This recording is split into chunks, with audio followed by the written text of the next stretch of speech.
Councillor Matlow to speak, 5 minutes. Madam Speaker, we are in the midst of, I'm sorry, Madam Speaker, if I may pause my time just for a moment because I'm just being distracted in front of me. Gentlemen, if you wouldn't mind. I'd appreciate Councillor Bradford. it. If you wouldn't mind resetting, thank you. Councillor Matlow, you have the floor. I appreciate that, and thank you. We are facing an unprecedented housing crisis here in Toronto and globally. Do you have a motion? Thank you, I do. Okay. You know the rules? Yeah, I learned. Okay. Read your motion before you speak. Well, it's a very lengthy motion, but I will put the motion in front of you and I'll describe it. I want to begin by addressing the fact that we are facing an unprecedented housing crisis. And this housing crisis in real terms means that we have more and more people, including younger people, who cannot afford to live in this city. I hear from Torontonians every day who are telling me, and I know they are telling you, that they are giving up on their dreams of ever affording to own a home and struggle to make the rent. This is something that needs courage and needs conviction to be able to move forward on. So therefore, I want to congratulate Mayor Tory for moving forward with a plan that I believe is answering that moment. And I believe that while it doesn't solve the housing crisis, it is a meaningful step in the right direction. I want to thank the Mayor for listening to city staff, who've been recommending many of these items for a very long time prior to the last municipal election, that this council was not ready to move on, including— Councillor Matlow, can you explain your motion so people know what they're voting on? Summarize your motion. Do I not have the ability to speak in the way that I choose to? No, just speak on your motion so members of council know what your motion is if they have questions. So can you speak on your motion and what your motion is? Madam Speaker, do you pause my time? I don't think the Speaker should be telling a member of council exactly how to make their comments. Well, Councillor Matlow, you know the rules that when you speak, if you do have a I don't motion, believe that's the rule. you speak. Yes, it is the rule. You speak on your motion, you talk about your motion, and then you speak on your motion. So please just describe what your Madam motion Speaker, is, with all because due it's a very respect, if you lengthy could pause my motion. time, I disagree with what you're saying. I don't believe that's the rule. So I'd like to continue either making my comments. Yes, I'm going to speak to the motion, but I have comments to make. Okay, go ahead, Councillor. Meanwhile, you've just spent a good deal of my time. I had your time on hold.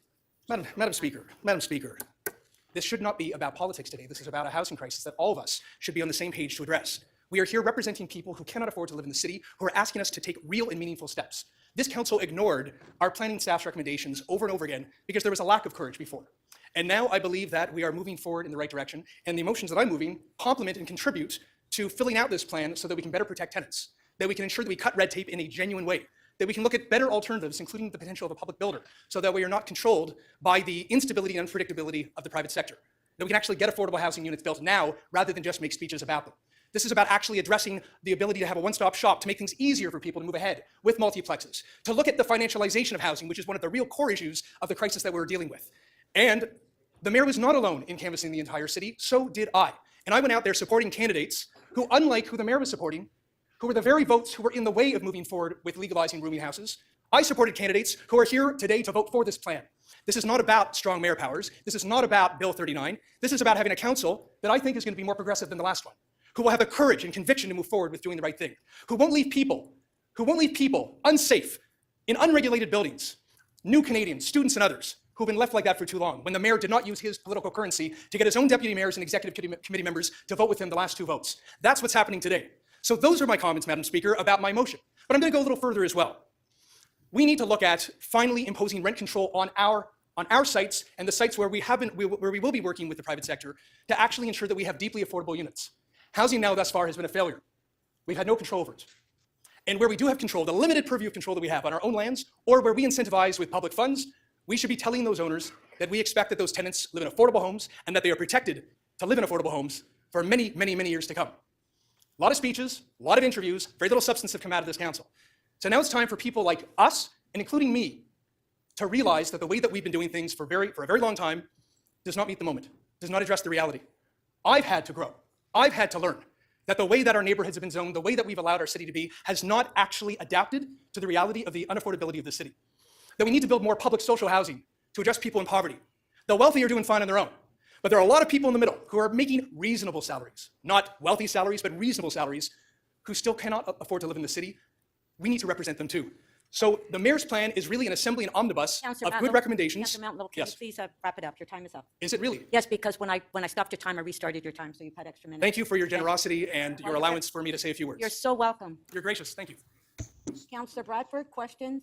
3 minutes, clarification of the motion. Thanks, Madam Speaker. And are you aware that there's a number of pieces in this motion that City Council and the city actually doesn't have jurisdictional authority over? And was that response provided to you by staff when you asked staff? Are you aware that this is a report request, and certainly you will be provided with the answers once they are provided? Was there a particular moment I guess in the past couple months or maybe over the past year, when you found that newfound courage to support housing and change your position from the past 8 years where you opposed housing? Was there a specific moment for you, or has it been more of a gradual transition? The newfound courage speech is quite a departure from what we've heard over the past 8 years when you were in Midtown. So I was wondering if there was a moment that inspired this, or if it's been a gradual. Are you referring to the fact that I was the first councillor before you to actually move a motion on encouraging multiplexes in the city by removing parking requirements, unlike what the deputy mayor is doing today? See, I will, if I may, Madam Speaker. Well, I will answer. Madam Speaker, Madam Speaker, I'd like to finish my answer. Madam. Okay, no, sorry, Councillor, right, okay, Councillor Matlow, I've shut your, Councillor Bradford? No. Okay, you have responded, your time is up. Councillor Bradford, please, thank you, and Councillor Matlow, please, stop, no, you're done. Councillor Fletcher, you have a question. Councillor Fletcher. Yes, there you go, 3 minutes. On your Housing Now site, Councillor Matlow, how much more density did you ask to increase there? On your Housing Now site in Midtown, how much density increase did you ask for on that site? So we asked to increase it by 4 stories, and we were successful in doing so, and we worked with the community. How tall is it? I honestly forget the exact height at this point. Okay, not too tall. Okay. What we tried to do, though, is we tried to maximize. Okay, thank you for that. Thank you. It's not too tall. It's quite. I believe it's the smallest Housing Now site in the city. Am I right? Yes, I know. That was not the decision of the Thank local. you. That's fine. There's lots the local councillor can do. As you know, I did in Don Somerville, where I added 100 affordable units. Good for you. Thank you. The other thing is that I just want to. We don't want to waste any staff time. That you've checked with the CEO of Creatio and corporate DCM corporate that's actually a direction that they're even interested in going outside of city council. I'd be happy to answer that. Did you check or not? So Question, yes or no? My candid answer is that's not important to me about what their what their interest is. My interest their capacity. My interest is what council can do to actually address what we want our staff to explore. Similarly to what the mayor is doing today, which is asking staff if to we go. would like just answer the question, please. Thank you. If we'd like to paint the moon purple, we can ask for that. That's not in my motion. I know, but it could be in your motion. So I don't believe the moon is purple. Because I really am concerned that is that the role of in-house construction? It's the role of Are you council aware that Councillor Matlow, allow Councillor Fletcher to ask her question, please. I'm just interested in the history of TCHC is a housing provider that has undertaken a incredible revitalization plan starting in 2004 or 5 with Regent Park and many other sites. Are you aware that after looking at all of that, they determined that that they, as an in-house constructor, that was not a good model? Are you aware of that? Just asking if you're aware. Councillor Fletcher. Aware or not aware? If you read. I'm just asking a question. Yeah, Councillor Matlow, just answer the question, and that's your. Aware or not aware? Yes, I'm aware, or no, I'm not. Yes or no, Councillor Matlow, are you aware or not? Sorry, am I on like a witness stand or No, something? Councillor Like, what's Fletcher is going on asking the question. I can handle it myself, thank guys, you. hold on. I'm not on a witness stand. No, yes. Am I really? Correct. You're not on a witness stand, but Okay. it's a pretty simple question about in-house construction. Madam Speaker, could you please just explain to me, am I on a witness stand here? Am I allowed to respond in a normal way? What am I allowed to do? The normal way would be, no, I'm not aware, or yes, I'm Madam Speaker, aware. please Councillor clarify Fletcher, the rules. that was your last question. Thank you. Thank you. May I answer the question finally? Are you aware, Councillor Matlow? That was the question. So if you just look at the motion is asking staff, like, you're arriving at destinations, you're arriving at conclusions that some of you wish to get to.